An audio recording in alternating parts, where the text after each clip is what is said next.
Puji Tuhan, Shalom Bapak Ibu Saudara. Selamat pagi dimanapun saudara berada.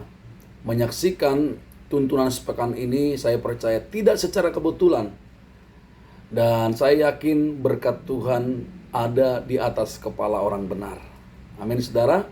Apapun pergumulan persoalan kita, kita percaya itu membawa kita lebih dekat lagi sama Tuhan. Itu sebabnya pagi ini kita mau membuka hati kita seluas-luasnya supaya Roh Kudus bekerja di dalam kehidupan kita.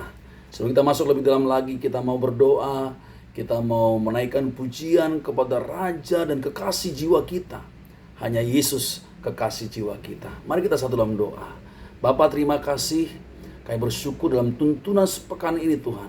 Kami yakin dan kami percaya dan kami sadar bahwa hidup kami tidak bisa kami jalani dengan baik tanpa tuntunan daripada kuasa Roh Kudus-Mu.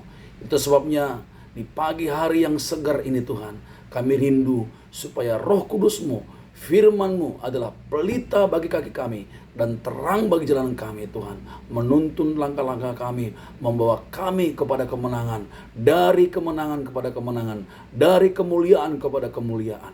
Terima kasih Tuhan, terima kasih. Kami siapkan hati kami untuk memuji dan menyembah-Mu. Dalam nama Tuhan Yesus, kami siapkan hati kami untuk menyembah-Mu. Haleluya. Amin.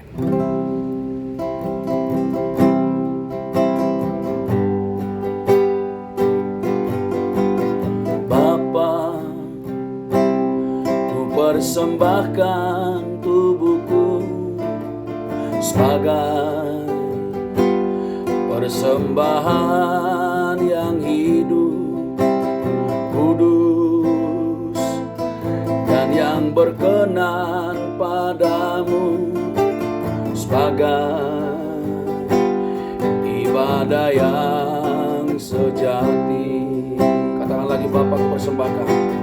Bapa, ku persembahkan tubuhku sebagai persembahan yang hidup, kudus, dan yang berkenan padamu sebagai ibadah yang sejati.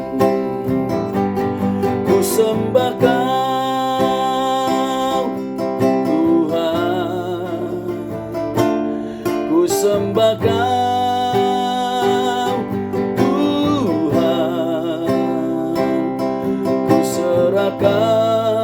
hidupku kepadamu untuk kemuliaan nama-Mu. Ku sembah Kau Tuhan, ku sembah Kau Tuhan, ku serahkan kepadamu untuk kemuliaan nama-Mu. Mari Bapak Ibu Saudara, dengan rendah hati kita naikkan pujian ini kembali. Bapa, Kau persembahkan tubuhku. Bapa, Ku persembahkan tubuhku sebagai persembahan yang hidup, kudus, dan yang berkenan padamu sebagai ibadah yang sejati. Ku sembah Kau, ku sembah Kau Tuhan, ku sembah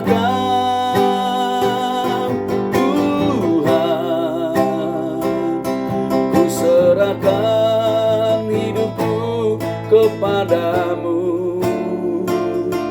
untuk kemuliaan nama-Mu. Dengan bangga katakan, ku sembah Kau Tuhan. Amin. Ku sembah Kau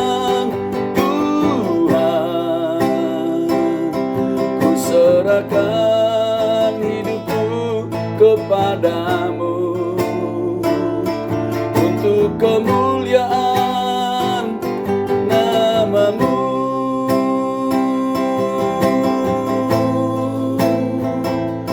Untuk kemuliaan namamu.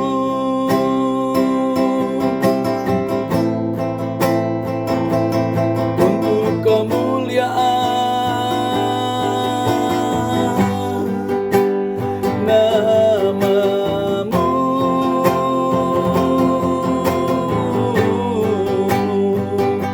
Persembahkan tubuh kami sebagai persembahan yang hidup, menjadi bejana-Mu yang indah. Terima kasih. Jamah setiap kami dengan hadirat-Mu Tuhan. Kami lapar akan jamahan-Mu Tuhan. Kami lapar akan firman-Mu. Kami lapar akan hadirat-Mu. Kami lapar akan kuasa-Mu ya Tuhan.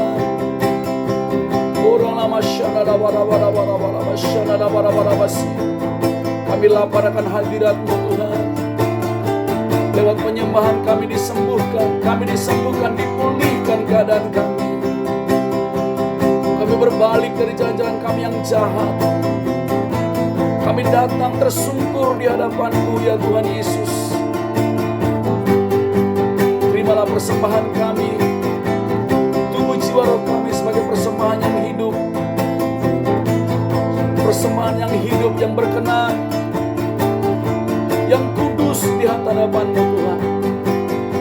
Terima kasih Roh Kudus, terima kasih.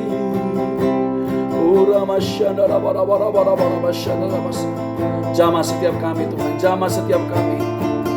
Jamah yang menyaksikan live streaming ini Tuhan, tuntunan sepekan ini. Segarkan jiwa kami, segarkan kembali kasih kami kepada Tuhan. Kasih-Mu tercurah dalam hidup kami. Oh Roh Kudus, curahkan urapan atas kami. Terima kasih Tuhan, terima kasih Tuhan. Terima kasih, sebentar lagi kami akan dengarkan firman Allah, tuntunan firman-Mu. Tuntunan pada kuasa Roh Kudus-Mu Tuhan ada pada kami. Terima kasih, basuh kami semua dengan darah Yesus. Ampuni segala dosa pelanggaran kami Tuhan. Hamba-Mu yang menyampaikan kabar baik, menyampaikan tuntunan sepekan pagi ini Tuhan. Roh Kudus berkuasa atas hamba-Mu. Urapi hamba-Mu, murnikan hati dan pikiran hamba-Mu ini Tuhan, supaya apa yang hamba-Mu sampaikan semuanya dikendalikan, dikuasai, diurapi Roh Kudus. Terima kasih Bapa, di dalam nama Tuhan Yesus kami siap dengar firman Tuhan. Bersama-sama kita katakan amin. Puji Tuhan. Shalom Bapak Ibu Saudara. Hari ini hari yang sungguh bersuka cita karena kita terus minta tuntunan daripada Tuhan.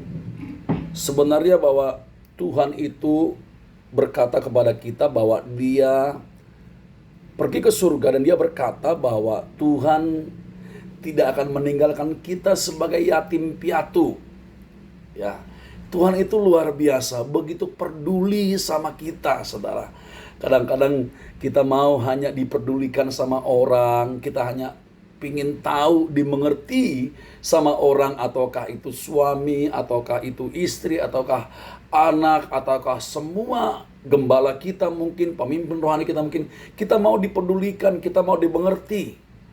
Tetapi sebaliknya kita nggak mau peduli tentang dia, mengerti tentang dia. Nah, kita kadang-kadang menuntut terlalu banyak dari Tuhan supaya Tuhan peduli sama kita, mengerti akan persoalan kita. Tetapi sesungguhnya kita sebagai orang percaya kepada Tuhan, kita nggak peduli sama sekali tentang hatinya Tuhan. Tentang hatinya Tuhan, saudara.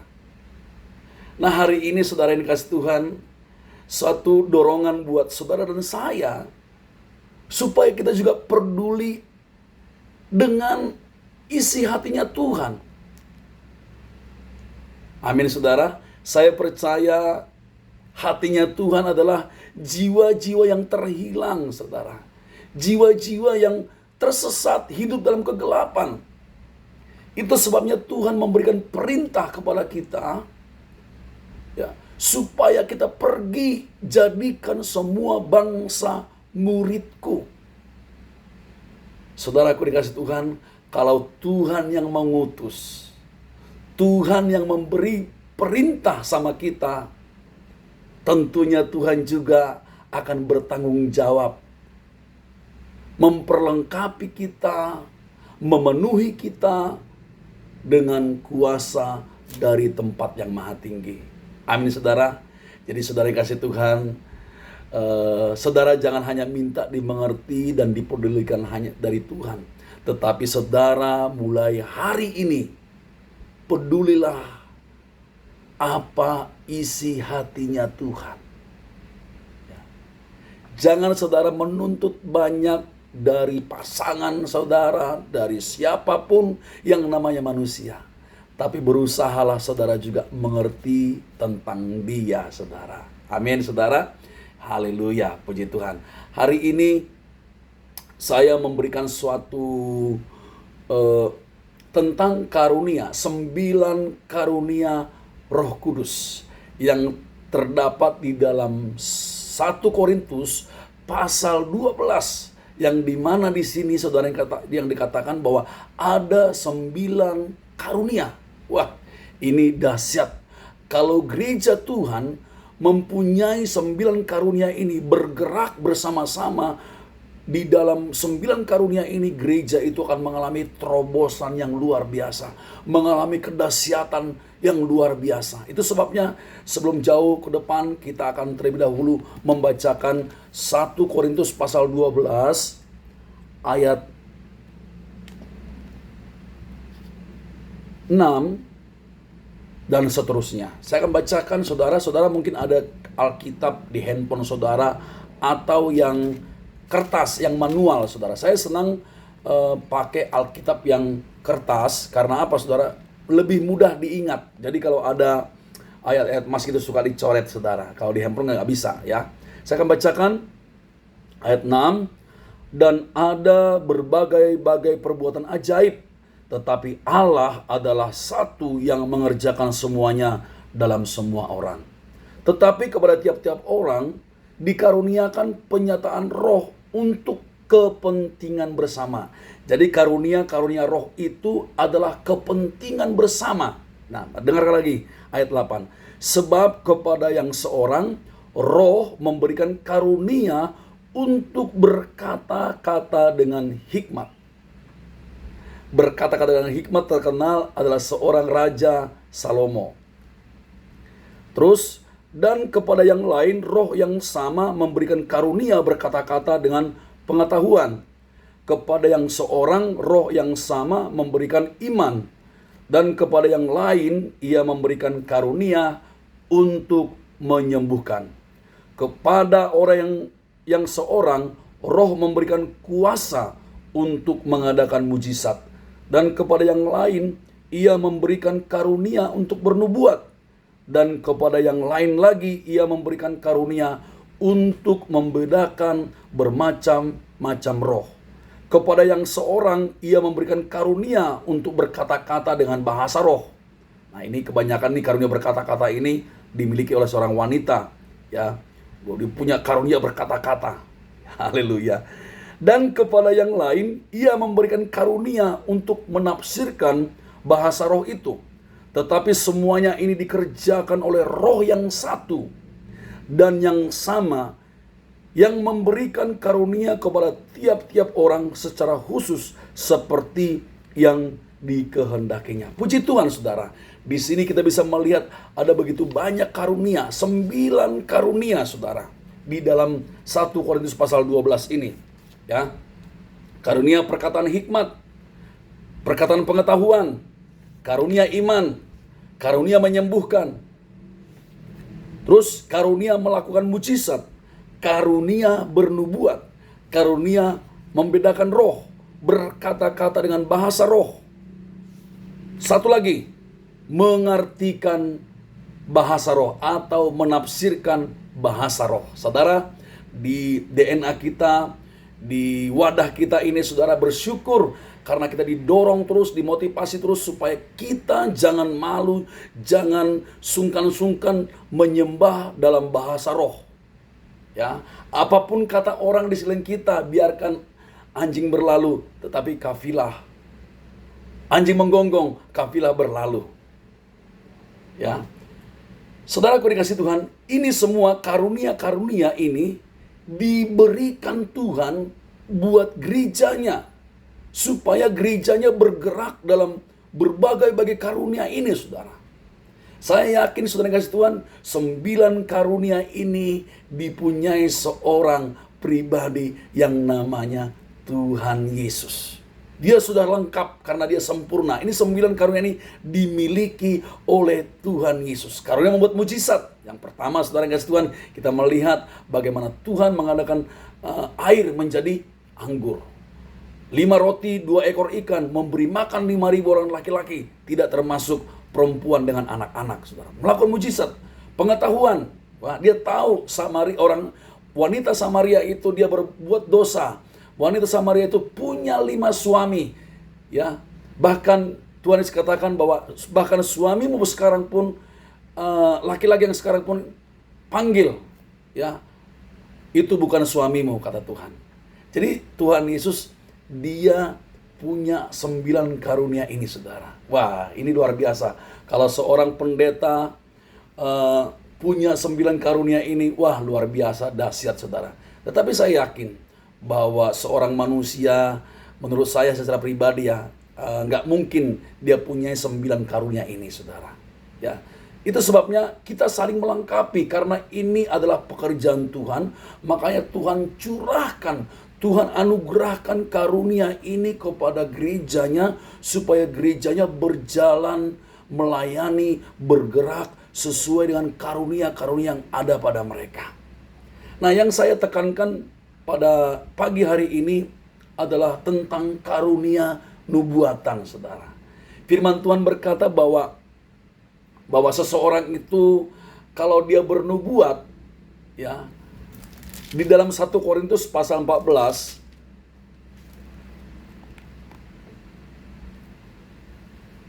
ayat 3, saya bacakan, tetapi siapa yang bernubuat, ia berkata-kata kepada manusia. Yang pertama, ia membangun, menasihati, dan menghibur. Saudaraku yang dikasihi Tuhan Yesus, bahwa Tuhan katakan kita utamakan karunia bernubuat.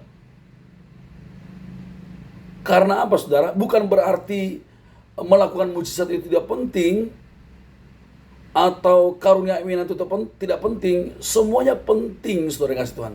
Tetapi ada karunia yang secara khusus, yang dimana dikatakan bahwa kita harus usahakan diri kita untuk memperoleh karunia teristimewa, karunia bernubuat. Saya akan bacakan buat kita membuktikan di dalam 1 Korintus pasal 14 ayat 1. Ya, ayat 1 dan seterusnya.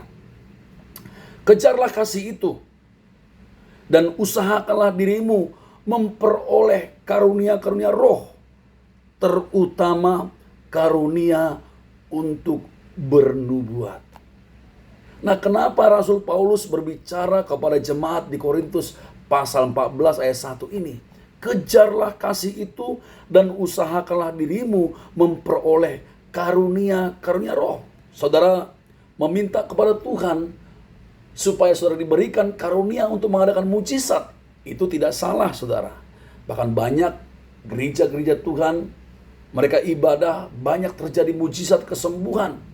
Ya, dan ini penting, saudara. Bahkan kita berdoa supaya di gereja, di wadah kita di mana kita berada, ada karunia mujizat, sehingga pada waktu apapun keadaannya, ya, pada waktu orang itu berdoa, mujizat dinyatakan. Tetapi kita bisa melihat di dalam ayat 1 bagian B-nya, saudara, terutama karunia untuk bernubuat. Saudara berkata, nubuat itu lebih penting daripada bahasa roh. Ya. Karena bahasa roh itu tidak dimengerti oleh manusia. Bahkan ada begitu banyak orang, saudara yang kasih Tuhan, mengejek atau membuli orang yang menyembah, berdoa dalam bahasa roh. Nggak apa-apa, biar itu bagian mereka. Tetapi bagian kita adalah melakukan apa yang Tuhan kehendaki. Amin, Bapak Ibu Saudara. Ya, kita gunakan bahasa roh di dalam penyembahan kita secara pribadi. Kita berdoa, kita menyembah dalam bahasa roh. Nggak masalah, puji Tuhan, itu membangkitkan, membangun manusia rohani kita. Bahkan dalam ibadah raya pun, pada waktu kita menyanyikan lagu-lagu yang bertempo lambat, ataupun dalam penyembahan, saudara, nggak apa-apa kita gunakan bahasa roh. Karena bahasa roh itu kita sendiri pun nggak mengerti, hanya Tuhan yang mengerti. Tetapi seperti Gembala Pembina kita bilang, dengan berbahasa roh, kita semakin bisa menikmati hadirat Tuhan. Bahasa roh itu kita gunakan untuk kita lebih lama lagi berdoa di dalam hadirat Tuhan. Ya, jadi pergunakan, saudara. Bukan berarti bahasa roh nggak penting. Itu penting sekali. Kalau dalam ibadah kita, ibadah raya kita, dalam ibadah apapun, rumah doa, kalau tidak ada penyembahan dalam bahasa roh, rasanya garing, saudara. Saya ngakui saja kalau saudara tidak ada bahasa roh dalam penyembahan, rasanya garing. Ya, bukan berarti bahasa roh membawa kita untuk ke surga, bukan. Tetapi bahasa roh itu adalah semacam sesuatu, ada ciri khasnya. Bagaimana Roh Kudus itu membawa kita untuk lebih intim lagi dengan Tuhan. Ya, tadi nyanyian tadi berkata bahwa ku persembahkan tubuhku. Nah, tubuh kita ini setelah menerima Yesus sebagai Tuhan dan Juru Selamat secara pribadi, menjadi Tuhan dan Raja dalam kehidupan kita. Saat itulah Roh Kudus ada dalam diri kita, saudara. Ingat, saudara, tubuh, jiwa, dan roh kita ini sudah ditebus dengan darah Yesus yang mahal. Sudah dibasuh dengan darah Yesus yang mahal. Itu sebabnya firman Tuhan berkata bahwa tubuh kita ini adalah tempat atau bait Roh Kudus. Jadi di dalam diri saudara itu ada Roh Kudus. Nah, bagaimana supaya Roh Kudus itu bekerja lebih dahsyat dalam hidup kita? Kita harus memberikan, mempersembahkan hidup kita kepada Roh Kudus. Supaya apa? Supaya Roh Kudus memakai hidup kita menjadi alat kemuliaannya, saudara. Amin, saudara. Berapa banyak di antara saudara yang mau dipakai Roh Kudus di era Pentakosta yang ketiga ini? Untuk supaya saudara menjadi seorang pemberani, saudara. Firman Tuhan dalam kitab Timotius katakan, saudara yang dikasihi Tuhan, bahwa roh yang ada dalam diri kamu, di dalam diri saudara dan saya, lebih besar, yaitu Roh Kudus itu lebih besar daripada roh yang ada di dalam dunia ini. Saudara, Roh Kudus tidak membuat kita takut. Kalau saudara dan saya takut, khawatir, cemas, bimbang, itu bukan dari Roh Kudus. Itu daripada roh-roh dunia ini, saudara. Tetapi Roh Kudus memberikan damai sejahtera, sukacita, keberanian, keteguhan, kesegaran. Itu yang Roh Kudus berikan. Nah, kalau itu yang diberikan Tuhan, Roh Kudus kepada kita, karena dia sifatnya penolong. Kenapa banyak orang-orang Kristen tidak percaya akan karya Roh Kudus?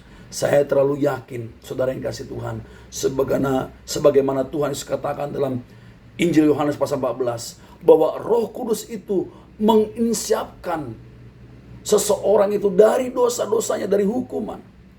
Jadi yang membuat saudara percaya kepada Yesus hari ini adalah karya atau pekerjaan daripada Roh Kudus. Amin, Bapak Ibu Saudara. Jadi jangan anggap sepele. Roh Kudus itu yang dahsyat. Dia sanggup mengubahkan seseorang dari yang pendosa menjadi seorang pendoa, saudara. Amin, saudara. Ya, dia sanggup mengubahkan, dia sanggup menyadarkan kita bahwa tubuh kita ini bukan buat percabulan. Tubuh kita ini bukan untuk dunia ini, saudara. Tetapi tubuh kita ini adalah milik Roh Kudus sepenuhnya. Itu sebabnya hari demi hari kita belajar mempersembahkan kehidupan kita menjadi becananya, saudara. Supaya dari mulut kita ini, saudara, memperkatakan perkataan-perkataan surga. Makanya dikatakan di sini, saudara, tetapi siapa yang bernubuat, ia berkata-kata kepada manusia. Yang pertama dikatakan, ia membangun, ia menasihati, dan menghibur. Saudaraku dikasih Tuhan, sebagai murid-murid Tuhan, sebagai prajurit-prajurit Tuhan yang sudah dipenuhi Roh Kudus. Kalau ada Roh Kudus dalam diri kita, ya, Roh Kudus itu akan memberikan kita untuk membangun sesama kita, menasihati sesama kita, menghibur sesama kita. Mungkin ada orang yang dalam keadaan lemah imannya, atau dia bergumul tentang rumah tangganya, dalam bisnisnya, pekerjaannya. Tetapi kalau ada roh dalam diri kita, saudara kasih Tuhan, perkataan kita akan membangun dia. Perkataan kita akan membangkitkan dia. Perkataan kita akan menghibur dia. Perkataan kita akan menasihati dia. Saudara, sangat disayangkan kalau orang Kristen pada waktu melihat orang berbuat dosa, berbuat kesalahan, saudara, dia hanya menunjukkan jarinya, menghakimi, ya, menghakimi, pokoknya mempersalahkan. Saudara yang dikasih Tuhan, tidak ada satu orang pun dirubah, tidak ada seorang pun diubah, atau tidak ada seorang pun yang hidupnya berubah karena dihakimi. Ya, walaupun orang, saudara, di pengadilan dihakimi, divonis berapa tahun, atau mungkinlah dia 5 tahun di penjara, saudara. Ya, divonis 5 tahun.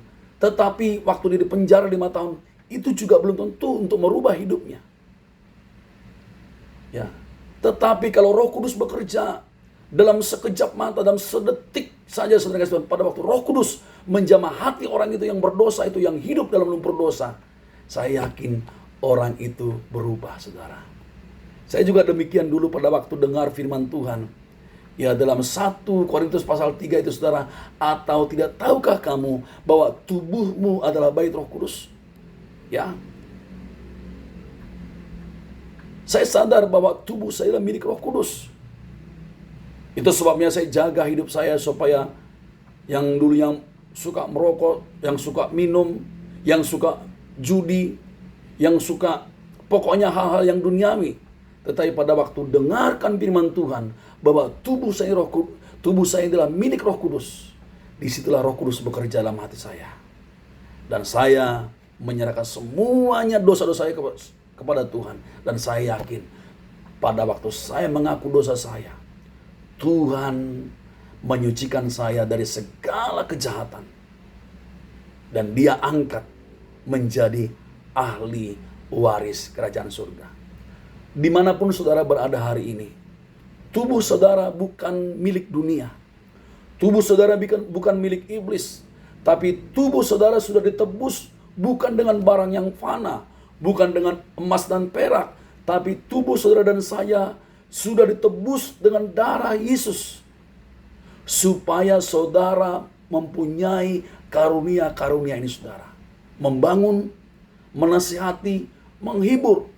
Jadilah murid-murid Tuhan yang membangun, yang menasihati, dan yang menghibur, saudara. Kalau hari-hari ini kita suka menghakimi orang, mengkritik orang, memprotes orang, mengkomplain orang, ya, hari ini kita mulai bertobat. Karena apa, saudara kasih Tuhan? Roh Kudus bisa mempertobatkan seseorang itu lewat khotbah yang ada di gereja, lewat pendeta, lewat siapapun. Roh Kudus bisa pakai orang itu untuk mengubah kita, saudara. Jadi kalau saudara dan saya hari-hari ini dengarkan suara Tuhan, ayo tinggalkan dosamu, tinggalkan dosa hitammu itu. Mari berbalik sama Tuhan sebelum terlambat, berbalik sama Tuhan.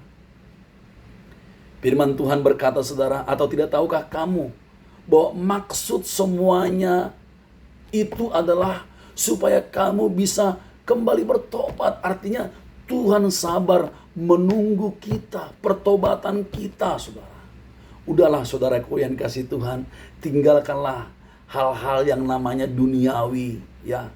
Kita suatu saat nanti ketemu dengan Tuhan. Kita malu nanti sama Tuhan. Kalau tubuh kita ini kita pergunakan untuk percabulan, untuk hal-hal duniawi, mata kita pergunakan untuk menonton film-film yang tidak benar. Tuhan sayang sama kita, saudara. Dia mengorbankan hidupnya, memberikan nyawanya buat saudara dan saya. Supaya apa? Supaya tubuh, jiwa, roh kita ini terpelihara dengan sempurna sampai kedatangan Tuhan yang kedua kali. Bahkan sampai Tuhan menjemput kita dalam dunia ini, saudara. Mungkin itu lewat kematian. Saudaraku dikasih Tuhan. Oh, saudaraku dikasih Tuhan. Tuhan itu luar biasa. Tuhan itu sungguh luar biasa, saudara. Tuhan ingin memakai saudara dan saya yang menyaksikan YouTube live streaming ini, tuntunan sepekan ini, supaya saudara dipakai Tuhan menjadi pembangun, menjadi penasihat, menjadi penghibur dimanapun saudara berada. Saudara serahkan lidah, mulut, bibir saudara, dipakai Tuhan menjadi pembangun, menjadi penasihat, menjadi penghibur saudara. Ya. Yesaya pada waktu dia ketemu dengan Tuhan secara pribadi. Yesaya pasal 1, saudara. Saya akan bacakan saudara untuk ayat yang terakhir. Yesaya pasal yang pertama. Waktu dia sungguh-sungguh datang kepada Tuhan. Dan dia berkata, saudara, bahwa celakalah aku. Aku yang najis bibir. Celakalah aku. Karena aku orang yang najis bibir. Dia seorang nabi, saudara. Ya.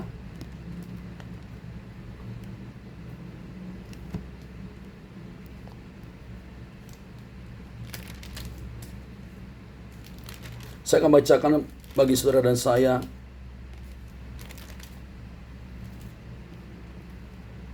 Di dalam Yesaya pasal 6 ayat 4. Maka bergoyanglah alas ambang pintu disebabkan suara orang yang berseru itu, dan rumah itu pun penuhlah dengan asap. Asap itu melambangkan hadirat Tuhan. Lalu kataku, Yesaya nih seorang nabi, celakalah aku binasa. Sebab aku ini seorang yang najis bibir. Wah, dia nabi loh, saudara. Kalau sekarang dia pendeta. Dia berkata, aku ini seorang yang najis bibir. Ternyata saudara kasih Tuhan, Yesaya walaupun dia seorang pendeta, seorang nabi, saudara, tidak menutup kemungkinan bibirnya pun najis, saudara. Dan dia berkata, dan aku tinggal di tengah-tengah bangsa yang najis bibir. Namun mataku telah melihat Sang Raja, yakni Tuhan semesta alam. Tetapi seorang daripada serafim itu terbang mendapatkan aku. Di tangannya ada bara, yang diambilnya dengan sepit dari atas mezbah. Ia menyentuhkannya kepada mulutku serta berkata, lihat, ini telah menyentuh bibirmu, maka kesalahanmu telah dihapus dan dosamu telah diampuni. Lalu aku mendengar suara Tuhan berkata, siapakah yang akan kuutus dan siapakah yang mau pergi untuk aku? Maka sahutku, ini aku, utuslah aku. Oh, saudaraku dikasih Tuhan, Nabi Yesaya ini nabi besar, saudara. Tetapi sebelum dia mengalami perjumpaan secara pribadi dengan Tuhan, dia berkata dia najis bibir. Bahkan tinggal di tengah-tengah bangsa yang najis bibir. Ternyata mulutnya, lidahnya ini, ya saudaraku dikasih Tuhan, mungkin dia juga mengkritik, menghakimi, ya. Tetapi pada waktu dia berjumpa secara pribadi dengan Tuhan, celakalah aku. Artinya dia bertobat. Makanya yang dikasih Tuhan, dia disentuh oleh Tuhan lewat malaikatnya, saudara. Sehingga pada waktu dia disentuh dan dia disucikan lidah mulut bibirnya. Dan pada waktu dia berjumpa dengan Tuhan, disitulah dia berkata, inilah aku, utus aku. Saudaraku, mari saudara, lidah mulut bibir kita ini, supaya kita punya karunia nubuat, membangun, menasihati, menghibur. Ada banyak orang-orang yang kita jumpai. Mari kita pergunakan hidup kita seperti Nabi Yesaya. Ini aku, utuslah aku. Pakailah aku Tuhan. Mari kita satu dalam doa. Bapa, terima kasih buat segala berkat-Mu hari ini. Terima kasih Tuhan. Kami jauh daripada sempurna. Tetapi kami percaya Tuhan tidak memakai orang yang sempurna. Tuhan memakai orang yang bersedia dipakai Tuhan. Seperti Nabi Yesaya. Dia mengalami perjumpaan dengan Tuhan. Dia tidak sadar kalau selama ini dia najis bibir. Perkataannya tidak baik. Tetapi pada waktu dia berjumpa dengan Tuhan, dia baru menyadari. Hari ini Tuhan, biarlah 9 karunia ini yang sudah kami bahas. Khususnya karunia untuk bernubuat. Biarlah pada hari ini yang menyaksikan tuntunan sepekan ini Tuhan. Biarlah karunia yang daripada Roh-Mu Tuhan turun buat satu persatu dimanapun kami berada. Khususnya karunia untuk bernubuat. Karena karunia bernubuat sangat penting untuk membangun, untuk menasihati dan menghibur. Biarlah kiranya pada pagi hari ini Tuhan, hamba lepaskan berkat-Mu buat tuntunan sepekan ini yang menyaksikan. Berkati mereka berlimpah-limpah. Buat mereka naik dan bukan turun, menjadi kepala dan bukan jadi ekor. Di dalam nama Tuhan Yesus, hamba berdoa dan bersyukur. Bersama-sama kita katakan, amin. Puji Tuhan, saudara, selamat pagi. Tuhan Yesus memberkati saudara. Nanti di lain berikutnya kita akan bahas lebih lagi. Atau mungkin saudara mempunyai pertanyaan-pertanyaan tentang karunia-karunia roh, saudara nanti bisa hubungi GB Arkadia. Kami akan menolong, membantu saudara semaksimal mungkin, semampu kami dengan pertolongan Roh Kudus tentunya saudara, supaya kita tidak salah kaprah, tidak salah mengerti tentang karunia-karunia roh.